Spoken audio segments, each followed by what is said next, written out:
On November 23, 2010, two local citizens came before the Concord-Carlisle School Committee in Concord, Massachusetts. They were concerned about a horribly anti-Semitic and homosexual-themed play, Falsettos, that the high school had produced, and also the health risks of promoting sexual promiscuity and homosexuality in school. Beforehand, they had sent the committee information, including a letter from a rabbinical group condemning the play. Their concerns would shock and outrage most parents, but they were ignored and treated with contempt. In left-wing school committees across America, ideology trumps everything. They see people with traditional values as the enemy of their progressive agenda in schools. Watch for yourself. Ironically, at the beginning of the meeting, there was a report about a youth risk behavior survey given to kids in grades 6 to 12. The presenter talked about the results, but left out anything on sexual activity. Citizens' comments? At this time, anyone who would have any comments? Yes, I have some citizen comments here. My name's Leanne Kay.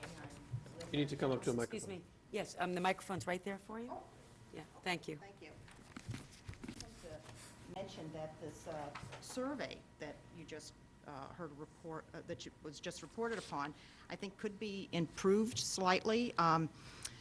For instance, I think that what you received this handout that I gave each one of you this evening here, there's a large difference between the risks of heterosexual students and non-heterosexual students. For instance, this report here from the New York Post mentions that gay teens are 4 times more likely to attempt suicide than non-gay teens. Gay teens are also 3 times more likely than non-gay teens to become pregnant. There's, in other words, I'm asking that maybe for the next survey that you differentiate between the two groups, because it seems like the non-heterosexual students have many more health risks that need to be identified and addressed. Also, I think this study requires, what would do better if there were disease statistics, such as asking students, have you been diagnosed with HIV, hepatitis, gonorrhea, chlamydia, or syphilis? I think that that's very, very helpful. I was very disturbed, though, to see that 51% of students in grade 12 have engaged in oral sex. You know, I wonder, as a retired medical professional, whether or not these students know or have come down with gonorrhea of the throat. There are health risks involved with risky sexual practices. And if 51% of our students are engaging in this, we have a problem in the town of Concord. And I believe this problem is not just due to a lack of facts. I think they're being educated here. The problem is there's a lack of moral values. And I think we need to address that. Once upon a time, the students were taught in school, and schools supported the idea that students should be celibate in singleness and practice fidelity in marriage. And that's considered old-fashioned now, but I think with statistics like this showing such risky behaviors, perhaps we should revisit those old-fashioned values and bring them back into the school system. And then finally, I have a question. Last week, I mailed to each one of you on the school committee a packet of information concerning the play Falsettos, and I asked that it be scheduled for a school committee meeting next month, and I was wondering if that is going to happen. It's not going to happen. It's not going to happen? Well, when will it happen? That happened last year, and we're not going to entertain that. Okay, and did you see the letter from the Rabbinical Association of America? Yes, I did. Thank you.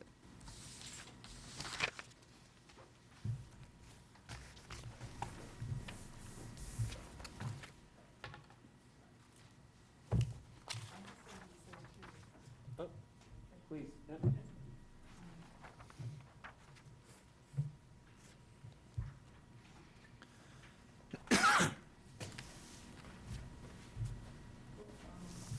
I was very impressed to hear your concern for the young people and for alcohol You abuse. need to state your name and your address. Beg pardon? You need to Oh, s- I'm Sally Nauman. I live in Carlisle, Little Street. And I was I thought that was is very positive to show concern and to be concerned. But then I read this article in the Mosquito about 7 teachers who have come out as homosexual. And I said, gee, this doesn't jibe. This is a complete, it blows my mind, because this is not this is not a reasonable thing. And homosexuality is a behavior, not who you are. I think a lot of people are believing that it is who you are. And, you know, I've seen enough people die. I've seen my neighbor's son die a horrible death. He got into AIDS early on, and when he finally passed away, his mother was relieved that at last he was at peace. And I've heard, you know, I've seen my puppeteer friend also die early at age 53. The other one was in his 20s. And I have a happy story, though, of an ex-gay friend who is Stephen Bennett, who he knows the downside of drugs and alcohol, and this all goes with this kind of behavior.